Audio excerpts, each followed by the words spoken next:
ஈசனோடு பேசியது போதுமே, என்னோடு பேசு சாமிநாதனே.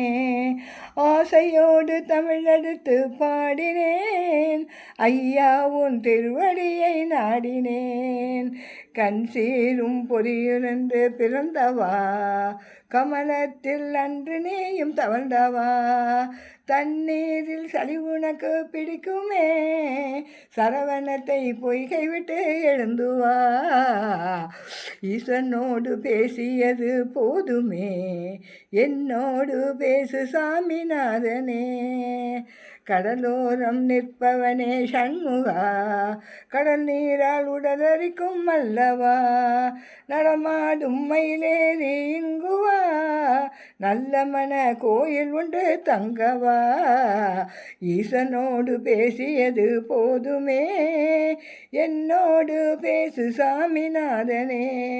குன்றத்திலே கல்யாணம் ஆனதால் குவலயத்தை நீ மறத்தல் நியாயமா. குன்றத்தையும் விட்டிறங்கி ஓடிவா, கொஞ்சு தமிழ் இசை கேட்டு ஆடிவா. ஈசனோடு பேசியது போதுமே, என்னோடு பேசு சாமிநாதனே.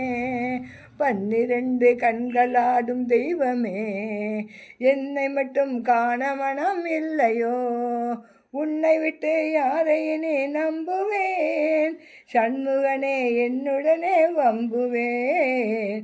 ஈசனோடு பேசியது போதுமே, என்னோடு பேசு சாமிநாதனே.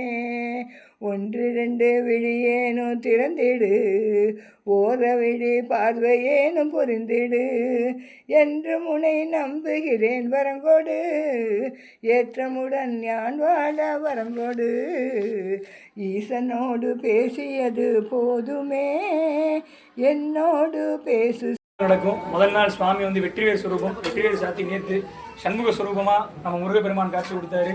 2வது நாள் இன்னைக்கு பார்த்தீங்கன்னு சொல்லியாச்சுன்னா சிவப்பு சாத்தி. சிவப்பு சாத்தி அப்படின்னு சொல்லியாச்சுன்னா சிவப்பு நிறமான மலர்கள், அதுக்கப்புறம் பார்த்தீங்கன்னா சிவப்பு பட்டு துணியால் சுவாமிக்கு வந்து இன்னைக்கு அலங்காரம் பண்ணப்பட்டிருக்கும். இது வந்து என்னன்னு பார்த்தீங்கன்னு சொல்லியாச்சுன்னா சிவஸ்வரூபம்.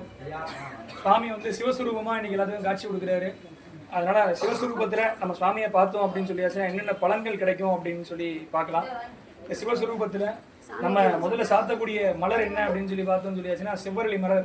செவ்வரளி அப்படிங்கிறது பார்த்தீங்கன்னா நம்மளுக்கு சத்துருக்களாக இருக்கக்கூடிய பிரச்சனைகள் எல்லாமே அழிச்சு தருது. நம்மளுடைய வாழ்க்கையில முன்னேற்றத்துக்கு உதவக்கூடிய ஒரு பூஜைக்கான மலர் தான் அந்த செவ்வரளி மலர். அதனால தான் நம்ம செவ்வாய்க்கிழமை முருகனுக்கு அந்த செவ்வரளி மலரை வந்து சாத்திக்கிட்டு இருக்கோம்.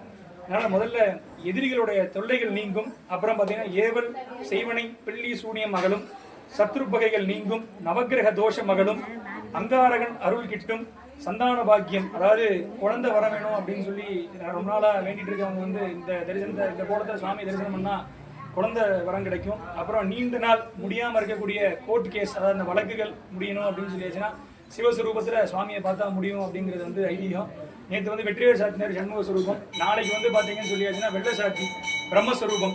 சுத்த வெள்ளை மலர்களாலும் வெள்ளை பட்டுக்களாலும் நாளைக்கு சுவாமிக்கு அலங்காரம் பண்ணியிருக்கும். அதனால் ஒவ்வொரு நாள் ஒவ்வொரு சுரூபம் இருக்குது. எல்லாருமே அவசியம் வந்து கலந்துக்குங்க. நீங்கள் மூலவர் வந்து பாலசுப்ரமணியர் அலங்காரத்தில் காட்சி கொடுத்துட்டு இருக்காரு, அதையும் பார்க்குறோம். அதனால நம்மளுக்கு இருக்கக்கூடிய பிரார்த்தனைகள் எல்லாமே முருகப்பெருமான மனசார வேண்டிங்க. இப்போ சகஸ்ரநாம அர்ச்சனை ஆரம்பிக்க போகுது.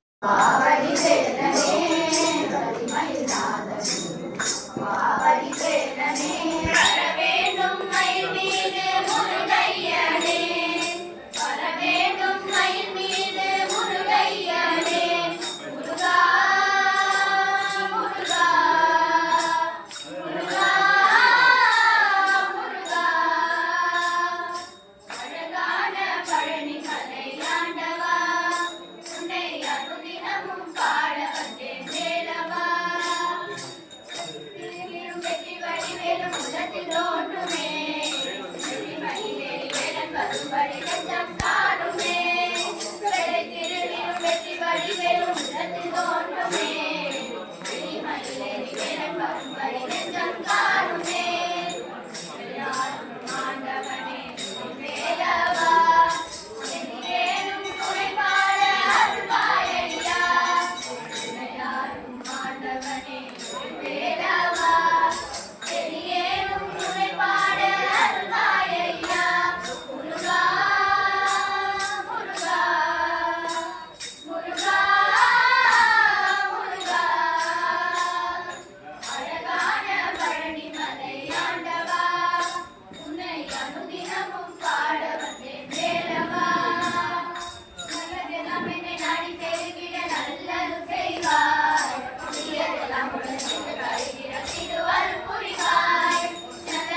வழிமறை